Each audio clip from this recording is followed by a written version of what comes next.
All right, Nuggets fans, welcome in to Pickaxe and Roll, brought to you by our good friends here at FanDuel. I am your host, Ryan Blackburn at NBA Blackburn on Twitter, part of the Mile High Sports Podcast Network. I am here. I am ready to discuss the Denver Nuggets. They get a win last night against the Toronto Raptors in Vancouver.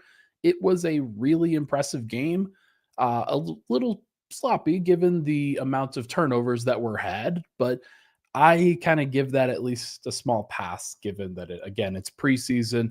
The Nuggets are trying a bunch of different things, and they faced a team that was extremely aggressive.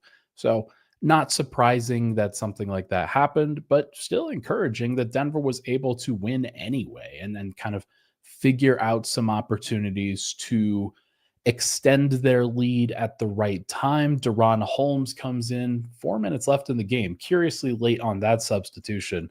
And he hits a couple threes, the only 2 threes that were hit in the quarter by either team. And was nice to see Denver have a variety of guys that played well, that showed out, that did a lot of good things. But really, to me, this game was about the starting unit. This game was about, okay, Aaron Gordon is out. What do you do? What's the call? What's the thing that you're supposed to do now that you don't have one of your mainstays, your main guys? Peyton Watson steps in, and the Nuggets still managed to thrive. It was a very, very impressive showing from the Nuggets starters. We'll break it all down. We'll talk about the starters. We'll talk about the bench. We'll talk about concerns. We'll talk about Murray and Christian Braun first, though. They, I think, were the main stories, but I will get into Peyton Watson as well, especially in that second segment. I think that he has some very important things going for him this year. Partially, it's because Denver added at the guard and center positions, and they didn't really add that much at the forward spots. They need Peyton Watson to be great. But let's kick things off with the starting unit. Jamal Murray, Christian Braun, Cam Johnson, Peyton Watson, and Nikola Jokic. Aaron Gordon, obviously, he was out in this one. We think it's a rest day. We don't think, it certainly wasn't anything concerning. Denver doesn't play for another 5-6 days. Now, today is Tuesday, October 7th, as I record this. I believe their next preseason game is this coming Sunday, so they've got a lot of time. And so I think that they decided, let's give Aaron Gordon some time off. Let's ease him back into the season. I keep trying to tell people he's in his 12th year. This is something that you are supposed to do at this stage. Also, AJ Rivera in the comments, he's piping in. I asked for fantasy book suggestions yesterday, and he piped in with Kings of the Wild. It's on the list. I have a running tally, a running list now of things that I'm going to be checking out. It's on there. Thank you, AJ. But let's focus in on the 2 guards. Let's focus in on Jamal Murray and Christian Braun, who I thought were freaking awesome in this game. You knew that the Raptors were going to play with some ball pressure. You knew that, look, things were going to get a little bit rough.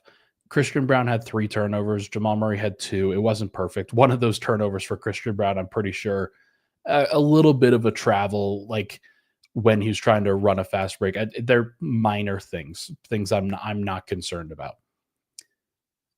But on the day, Christian Braun goes 8 of 8 from the field, 3 of 3 from 3. Didn't even get to the free throw line, but it didn't matter. 2 rebounds, 2 assists, 2 steals, was a plus 17 in 22 minutes, and exited the game in the middle of the third quarter and never had to come back in. 19 points for Christian Braun on 8 shots.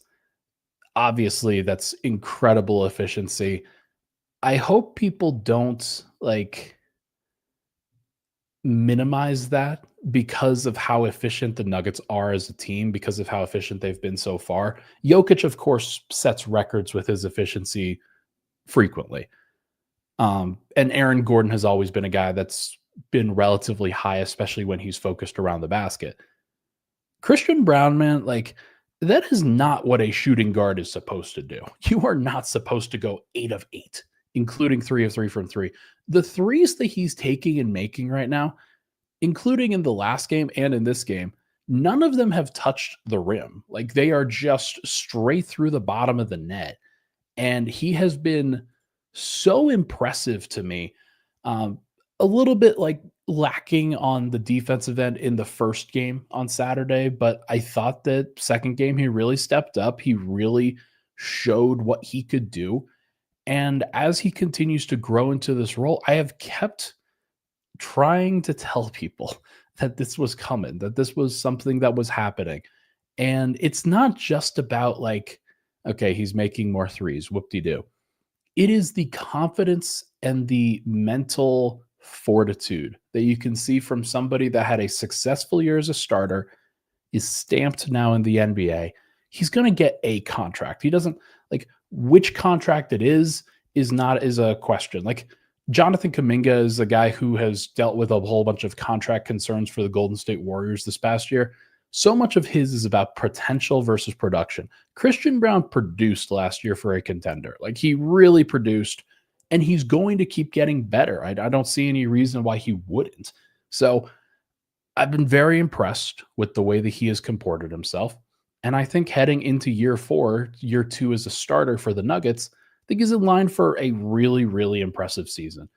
Now, whether it's going to be perfect or not, it's probably not. Like, he's probably not going to take as many threes as I would want him to take. He'll take more, but he will, like, he showed some really impressive shooting. He had a nice drive. Like, his last shot of the evening was kind of a little, he drove the lane, nearly another travel. He has this move where he, like, acts like he's going, like, he's gonna slash one direction, but then kind of pulls it back and goes to the other direction. And it is on the borderline of a travel, so he's got to be careful with it, obviously. But he got to the spot that he wanted. Defender got back, and so he just kind of settled for a little 2-point midi, fading away a little bit, and hit it very confidently. Like that's the exact kind of shot that you need somebody like him to make, because so many players are going to be trying to cut off the rim. And so you need to have that level of confidence in your mid-range game. And if it's something that you go to consistently, you can build counters off of it. So I think that he is in line for some good stuff. Like I'm very impressed with Christian Braun. Also made a really nice defensive play. Swiped at a ball when he was in isolation guarding. I don't remember who it was. It was one of the, like, it was either RJ Barrett's or Brandon Ingram, I think. He swiped at the ball, like basically made what it was, I would call an Alex Caruso or Lou Dort kind of play, where he swipes, deflects it, goes and retrieves it by diving on the ground, and then calls timeout to save the possession before he goes out of bounds. Like really impressive defensive play and very proactive defensive play. Something that I think the Nuggets need more of, because I've been talking about the lack of turnovers that the Nuggets have forced, even against Toronto, a team that, like, yeah, they've got some veterans, but they're also still a pretty young team. Denver forced just 11 turnovers, and the vast majority of that came from the second unit, only 3 turnovers from their first unit. So the starters need to be aggressive. They need to come up with more opportunities to generate mistakes for the opposition. Christian Braun did his part. He had a couple of steals. Nikola Jokic had 1. Peyton Watson, I think, like, played great defense. Jamal Murray played great defense, but a lot of it is just being solid. So you need somebody who can create chaos. And I do think that Christian, as he gets better in this league, as he learns in this league, as he kind of understands the steps of how good defenders really read plays, like he can make those proactive plays and do some really good stuff. So very impressed with Christian Braun. I think he's in for a big year. Next, Jamal Murray, another guy who I think is in for a big year. I think that he is looking great. There's nothing concerning about Jamal Murray right now. He has done everything that you want him to do. Was grimacing a little bit. I think he bumped knees with somebody in the game yesterday, but other than that, I can't find a single concern. The dude is dialed in. That was the title on the thumbnail that I put out today. He is dialed. He looks fantastic. He is playing with aggressiveness. And when you have the combination for him, just noticing throughout his career, he's going into is this year 10 technically? He only played 9. Like this will be his 9th playable year. Knowing him and understanding his game a little bit, when he gets aggressive at the same time that he gets into like the peak shape, there's very few players that can stay in front of him. There's a reason why his nickname was Glitch in high school. It's something that has followed him around. And especially early in his career, you could see him making these moves, making these dribble moves, creating space, and just kind of shifting around and getting to a place where nobody could really stay in front of him or keep track of him. And so now you're really seeing that kind of on full display. He isolated against Sandro Mamukelashvili, the GOAT, on on last night and took him to school. But he's also just making a lot of plays, like creating space off the dribble, getting to a mid-range jumper. He also like gets some hesitation moves and can get all the way to the rim. Had a pull-up 3. He just looks very comfortable out there shooting from every distance. 17 points, 6 of 10 from the field, 3 of 6 from 3, 4 rebounds, 2 assists. He led the team in assists last game with 5 in the first half.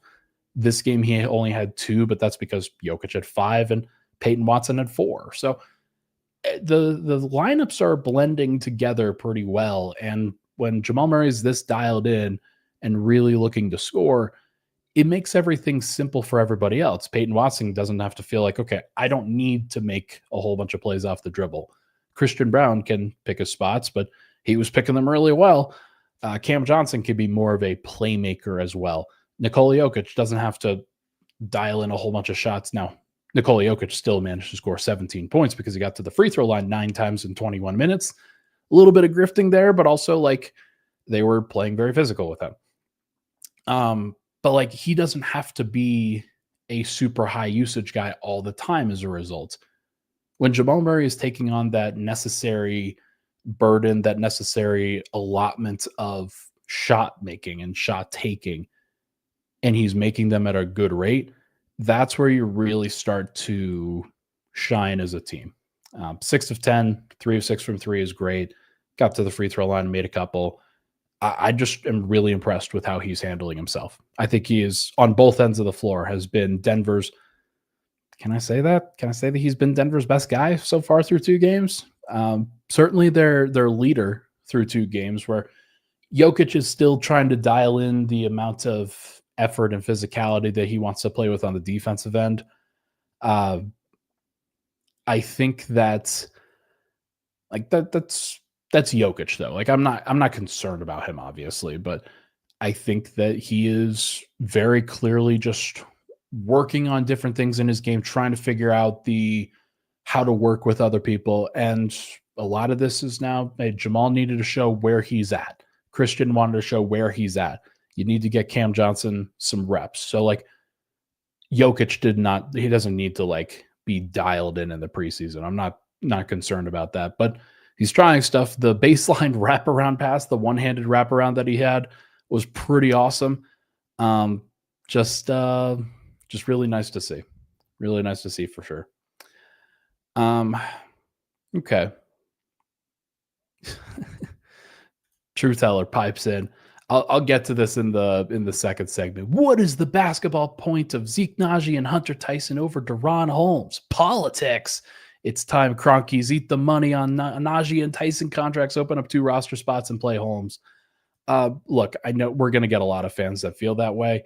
What I will tell you is that it wasn't those 2 guys that were playing over him. It was Spencer Jones. Spencer Jones has clearly earned the time based off of the training camp that he's put together and based off of the preseason.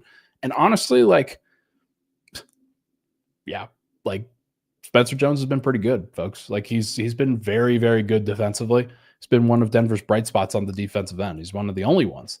So he's somebody that probably needs to get a little bit more involved on everything, but you're going to have those gripes the entire time. I'll tell you that, like the entire time. And I do not think that Deron Holmes is going to play a whole heck of a lot. Um, Jokic, as I mentioned, 17 points, 6 rebounds, 5 assists, only played 21 minutes, was a plus 13, did have 6 turnovers. Like Murray had 2, Christian Braun had 3, but Jokic had 6. He was really like little lax with the ball, but also had a couple of offensive fouls go against him. Refs were being a little bit cagey in this one. I think that a lot of these guys were the same crew that had just faced Denver on Saturday. Not faced, but like had just refed for Denver on Saturday. So I wonder if they're catching on to different things and we're just not necessarily super dialed into what Denver wanted to do as opposed to what the other team wanted to do. But it is what it is. Denver worked through it. Jokic he didn't miss a shot until a couple of free throws late. Was a pretty impressive performance from him. I thought a better defensive performance, still not a good one, but definitely a better defensive performance. Cam Johnson is fitting really well. I know that a lot of people are going to be looking at this box score. 11 points, 4 rebounds, 1 assist, 1 block. That's a little shaky. He only made 1 out of 3 threes. Okay. What's the big deal? He was plus 23 in 20 minutes. The Nuggets fit better with Cam Johnson than they do with Michael Porter. And the big reason is because Cam Johnson he can make these high leverage plays. There was the assist that Cam had was a really impressive pass, a really impressive read. It's just a quick give and go, nothing crazy, but like a quick give and go to Bruce Brown in the right corner where Bruce Brown gets to the right corner, passes it up to Cam Johnson on the wing, immediately back cuts, and Cam immediately hits him. Like that's stuff that like you just need to have intuition to do.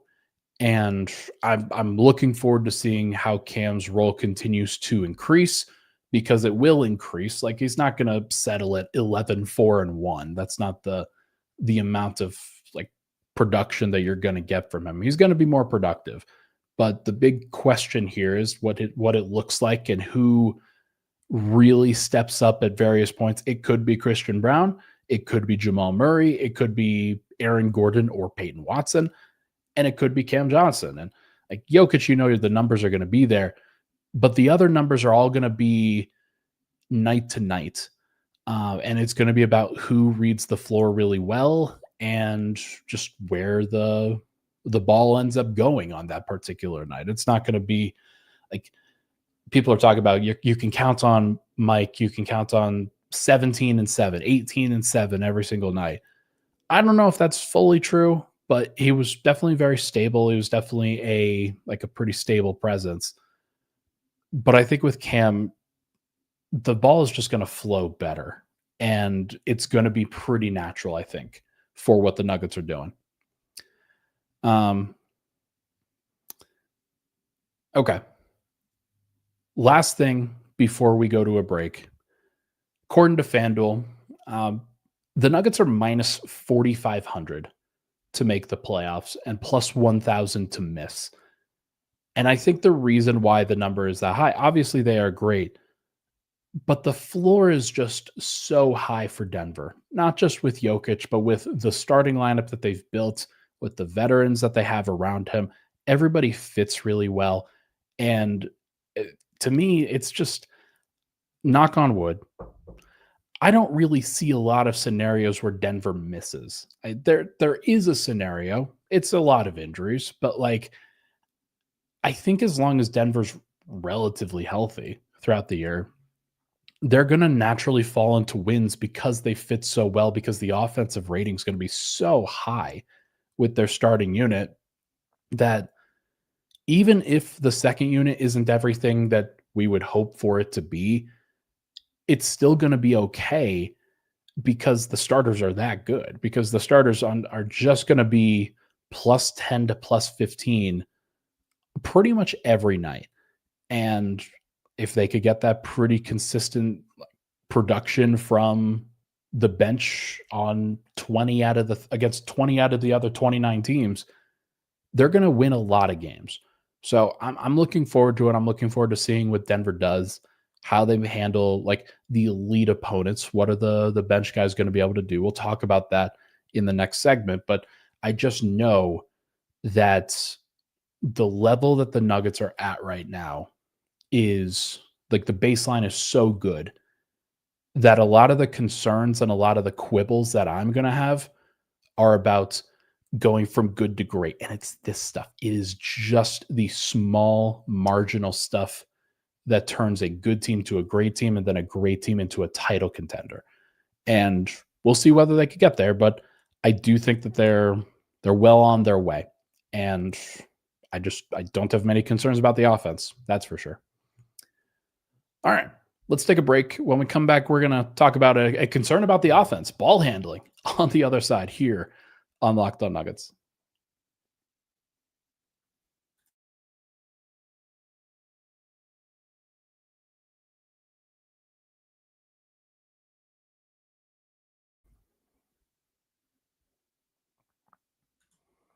All right, we are back.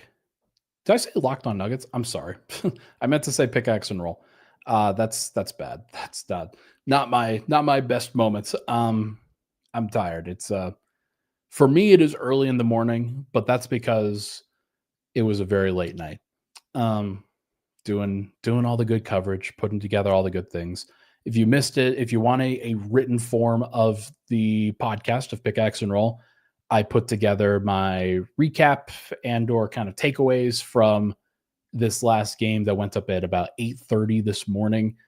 I don't know whether that's the time that I should be scheduling. I'll have to check with the bosses on that, but make sure that you know that every time there's a Nuggets game, there will be an article up. Certainly the next morning, but maybe even the night before, like the night of, covering that game and sharing some of my insights. And you could complain about various things if you want to. There's a lot of opportunity to do so. So make sure to check it out. Hit that like button, hit that subscribe button. Would really appreciate it. Okay. If there is a concern for the Nuggets, ball handling is definitely one of them. Ball handling over the length of an 82 game season into the playoffs is definitely a concern to have. When Denver let go of Russell Westbrook, I mean, they didn't fully let him go, but they certainly didn't make much of an effort to retain. Bruce Brown was the main replacement. Tim Hardaway Jr., another replacement. Neither of those guys, while they can handle the ball, neither of those guys is used to the full on ball pressure that they're probably going to face for much of this season. And that is a thing that really matters for a team like the Nuggets that only has one true point guard in their rotation outside of those guys. Murray, I think, is going to eventually stagger with the second unit. I've talked about this ad nauseum. If it's not him, it's going to be Cam Johnson, who will definitely help out with some ball handling as well. But I do think that dealing with that ball pressure is something, it's a problem that needs to be widespread for all of the players. Like there needs to be a variety of guys that the Nuggets can go to be able to share that burden. And I've liked what David Adelman has done so far. And that is basically, we're going to do trial by fire for all of our players. Every single one is going to get some ball handling rep opportunities, and we're going to see who can handle it. Because he doesn't know, right? He doesn't know. He isn't fully confident and maybe he is more confident behind the scenes than he certainly showed from game to game. But everybody's gotten a crack at it. Like Peyton Watson was very focused on ball handling in the first game against the Minnesota Timberwolves. Thought he did a pretty good job. 0 turnovers for Peyton Watson that day. On that day, it was Bruce Brown, it was Tim Hardaway Jr., it was Julian Strawther. They each got some opportunities as well. And Denver, they turned it over some. It wasn't as serious as it was on Monday when Denver played basically a 5-man lineup of Jalen Pickett, Tim Hardaway Jr., Julian Strawther, Bruce Brown, who I don't know who to call the power forward in that lineup. I've been calling it Julian Strawther, but it really is probably Bruce Brown and Jonas Valanciunas, who's not going to be handling the ball. It's the other four guys. But you would think that in like one of those matchups that Denver would be able to find some sort of ball handling capability. I don't know if they're going to be able to. I don't know if they're going to find a guy who can really do it. But the problem that, like, as it manifested, was that Denver turned the ball over 31 times. Like, that's a lot. Now, you had 13 turnovers come from the starting unit. You had Jokic with 6. That obviously needs to get lower. Murray with 2, Christian Braun with 3, Peyton Watson with 2. Okay, that's fine. It is what it is. Bruce Brown had 4 turnovers. A fair amount of those were in the first half. Jonas Valanciunas had 3. A fair amount of those were also in the first half. Julian Strawther had 3. Jalen Pickett had 2. Tim Hardaway had 0, but he's also not really shooting the ball well either, so not sure how to feel about it. Deron Holmes had 1 when he came in. It was a pretty bad one as well, although he did make a couple important threes. Hunter Tyson had 2. They were both pretty subpar. Kessler Edwards had 1. He came in for the last 4 minutes. Zeke Naji had 1. And am I missing anybody? Tamar Bates had 1. So Bruce and Jonas Valanciunas were the main guys that I think everybody kind of thought the offense would be centered around with the second unit, where Bruce is kind of the DHO guy. He's the guy that brings the ball up the floor. He was seen as the de facto point guard for a lot of those minutes. And then Julian Strawther is the other guy that's kind of, so like you've got 10 turnovers between those 3 guys in 18, 13, and 15 minutes respectively. It's not awesome. Part of it, again, is because Toronto, it's their preseason opener. It is their first opportunity to get out there. They're a young, aggressive, wing-heavy team, also guard-heavy team that does a really good job of targeting defenders. As defenders, they've got a whole bunch of guys that are shooting guard sized as well, where got guys like AJ Lawson coming off the bench. You've got Jamal Shed, who's more of a point guard, Jacoby Walter, Grady Dick. Like he wasn't very good yesterday, and should say something. But yeah, like they had 17 steals, but the Nuggets as a team had 31 turnovers. They committed some offensive fouls, some screening fouls. They also threw the ball out of bounds, things like that. But they're going to have to clean up the unforced errors. But in terms of like, sorry. Okay. Now I saw it, Stowolf. I did. I just, when you just have to lock in laser focus. That's it's very funny. Let me just throw it up on screen here. And there we go. Yeah, just, it feels like the Nuggets are trending towards needing somebody else with the second unit to kind of calm things down.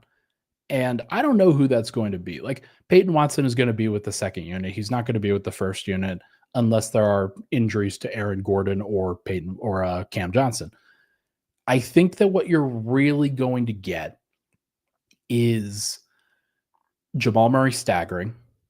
You're going to have Bruce Brown come in for him, maybe Tim Hardaway come in for him, and they're going to really be focused on the kind of bridge starter minutes. And then Murray's going to come in. He's going to play with Valanciunas. He's going to play with Peyton Watson. He's going to play with maybe Julian Strawther, maybe even Spencer Jones if they're looking for more size. And probably going to play and run 2-man game with Valanciunas a lot of the time on the second unit. That would not surprise me at all. As I've talked about with Valanciunas, his main times where he was really productive and the team was really efficient and effective around him in Sacramento were when he was staggering with, like, as the bench guy, Zach LaVine was with him, or DeMar DeRozan was with him, or it was like Keegan Murray or one of those guys. But really it was LaVine who was the guy that really leveraged that. And so you can see the similarities between LaVine and Murray in terms of, all right, coming off the bench, you're going to be the main attacker but you can also set the table for other people if the defense overreacts to your scoring. So I think that's where Denver's going to get. I think that's where they are going to be. And people are not going to be happy with that. There's going to be a lot of folks that are like, oh man, Murray's staggering with the second unit again. Now, if you're getting a different level of Murray, then maybe that's all right. Maybe you're fine. And he's somebody that could get screens at half court or at 30 feet and play in space with somebody like Valanciunas, who's rolling down Main Street after that. And that seems like a good formula, at least if you have the right matchup. At least if you're facing OKC and you've got like, okay, Isaiah Hartenstein is the primary big, and Alex Caruso is the primary guard defender. It's a little bit different. You're not going to get as much space. Caruso is not going to be screened as well. And if he does get screened as well, he's going to do this, and you're going to draw an offensive foul. So it's tough. Like there's no real great answer for Denver here. The best answer would be if Russell Westbrook was like able to do normal things and the Nuggets were just bringing him back, because then he would be the guy that kind of set the table for a lot of these other shooting guard types, like a Julian Strawther, like a Tim Hardaway Jr. But no, they're going a different direction. Bruce Brown is going to be back, and I think they're excited for that. JK Walrus says, you think Bruce can get there with more reps? I don't know. This was a concern that I had heading in, like in bringing Bruce Brown back, because when you play him at shooting guard, your backcourt becomes a little bit smaller. When you play him at point guard, you definitely have some struggles to like offensively when he's going to be trying to run the show. I think that Bruce is a really good point guard when it's next to Jokic. I think that he defers to him really well. He sets the table for Jokic. He cuts, he screens, he does all the detail stuff that you'd want. It's kind of like a mini Christian Braun in that regard. But I also kind of think that having Bruce Brown run the same role with Jonas Valanciunas is a little bit shaky because Jokic is handling the ball a little bit more. So it's a concern. It's something to monitor going forward. Cody asks, thoughts on Pickett assuming the role? I don't know, because he's a guy that I wasn't fully expecting to step into that role before. And the problem that you run into is that who sits in that situation? Okay, let's assume that you're not staggering Jamal. Let's assume you're not staggering Christian Braun. So you've got Jalen Pickett, Bruce Brown, Tim Hardaway Jr., Julian Strawther. Those are four guards like that they tried to run in this last unit, but like Peyton Watson's going to replace one of them, right? So who does he replace? If you've got Pickett out there, does he replace Bruce Brown? Does he replace Tim Hardaway? Does he replace Julian Strawther? Probably Strawther. Does a Jalen Pickett, Bruce Brown, Tim Hardaway, Peyton Watson, Jonas Valanciunas lineup make much sense? I think it makes more sense, but does it make much sense? I think that's a question too. So Pickett is probably the guy that they would want to develop into that role. He makes a lot of sense. He's the primary ball handler type that they're looking for, but he's also lower usage than somebody like a Russell Westbrook, where Pickett will give up the ball and he could stand off on the wing and he can go to the corner and fully relinquish control and be fine. But for that to make sense, the Nuggets need to have other guys where it makes sense to give them control of the situation. And so Tim Hardaway, I think they would trust with something like that. Jonas Valanciunas, of course, they would trust with something like that. Julian Strawther, they're still trying to figure it out. Peyton Watson, I think, is starting to grow into it, though, and we should probably wrap up with him. He started, kind of skipped over him a little bit in the first segment, but wanted to make mention of it. 1 point in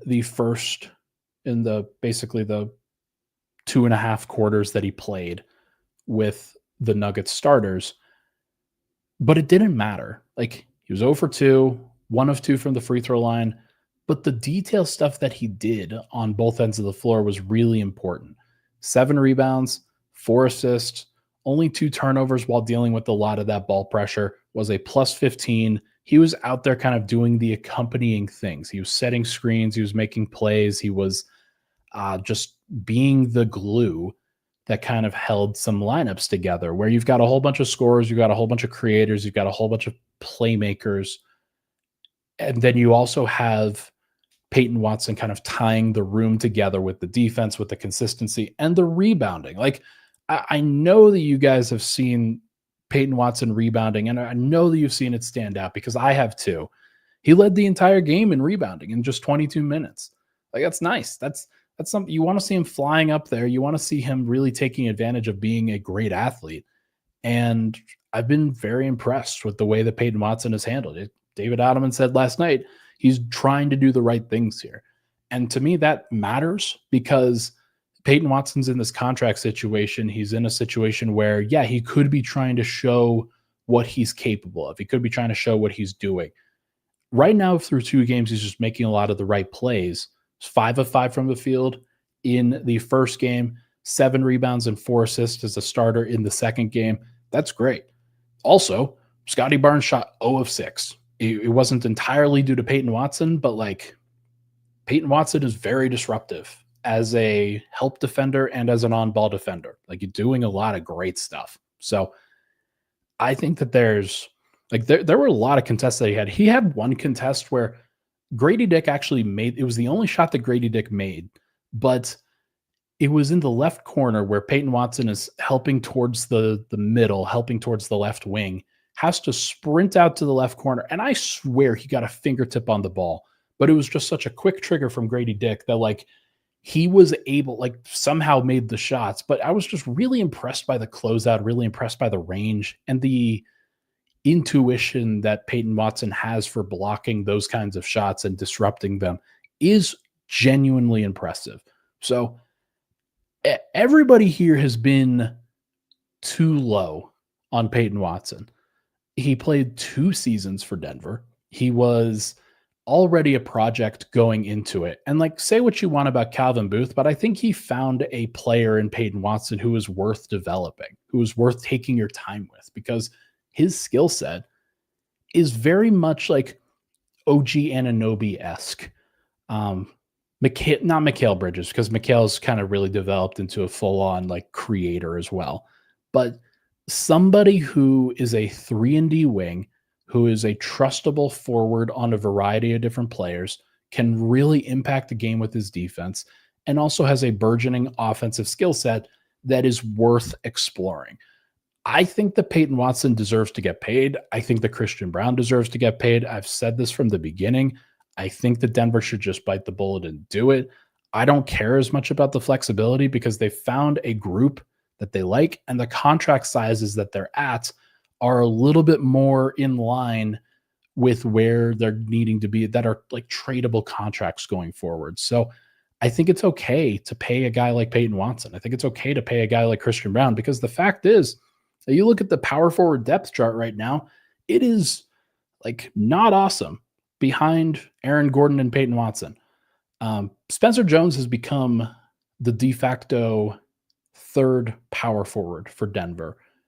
Hunter Tyson's really just a small forward for them. He's not playing power forward at all. Zeke Naji playing some backup center, not really playing as much forward, certainly not a lot of time next to Jonas Valanciunas yet. Denver has really gone small next to Jonas Valanciunas with the primary minutes that they're playing. But I think that's the real factor here. DaRon Holmes has been buried on the depth chart. Whether you like it or not, DaRon Holmes is not really out there a ton. And he made a couple three. He made an impact when he got into the game finally, but it does seem like there's stuff, whatever it is behind the scenes, that is preventing DaRon Holmes from playing, whether it's performance in practices, whether he's not doing the right thing in film sessions, whether there's stuff that the team doesn't trust fully yet. There are reasons as to why it is happening. It's not just David Adelman saying, no, you are bad, I can't let you play. That's not what it is. But with the power forward kind of being in that situation, the power forward spot, you're going to play small. And if the Nuggets are going to play small, they're going to play Peyton Watson at the 4. And I kept trying to tell people that that's what's going to happen. I think that that's fine. I don't think that there's a problem with it. But if you get Peyton Watson to a place where he's actually like really rebounding, where he's really rim protecting, he's in a situation where you just need him out there for his defense, that's great. Eventually, I would like to see a Watson, Deron Holmes, Jonas Valanciunas trio. Like that's, I think, a thing that we probably should see before the regular season. But I'm just very impressed with the way that Watson has handled himself. It's not like 3-point shooting. I don't even think he's attempted a 3-point shot yet, but he's done everything else. And I think that's an exciting place for Denver to be because they need guys who are willing and able to fill in the gaps. And Watson's going to do it defensively. He's one of the only guys that's going to do it defensively for Denver. And that's something that's mandatory for a team that's going to win a title. Okay. Everybody, that is going to do it, I think, for this episode of Pickaxe and Roll. Brought to you by our good friends here at FanDuel. Actually, before we get into it, let me do the final read. According to FanDuel, most improved odds for various Denver Nuggets. Christian Braun is plus 5,000 to win most improved. I don't think that he's going to get there. I'm not necessarily thinking that's a great bet. Julian Strawther is plus 20,000. And Peyton Watson is not even on the list. I think that there is much more of a likelihood of Julian Strawther to be phased out of the rotation at this point, based off of Denver's personnel, based off of what we're seeing so far. And Peyton Watson should be on that list for most improved. He's going to be a guy who's already played 24 minutes a game last year. I think he's going to play just as much this year. Maybe slightly less, but not that much. Like he's going to be out there. And the Nuggets are going to trust him. And in his 4th season, I think that he's really going to thrive. So I would keep an eye on that most improved tab if you can. All right. Now that is going to do it for this episode of Pickaxe and Roll, brought to you by our good friends here at Mile High Sports and FanDuel. Thank you so much for tuning into the show. Everybody hit that like button, hit that subscribe button on the way out. Again, my schedule going forward, Monday, Tuesday, Thursday, Saturday. Today is Tuesday. So the next time you will see me is at this time on Thursday. Really appreciate everybody. Have a great week. I'll talk to you guys very soon.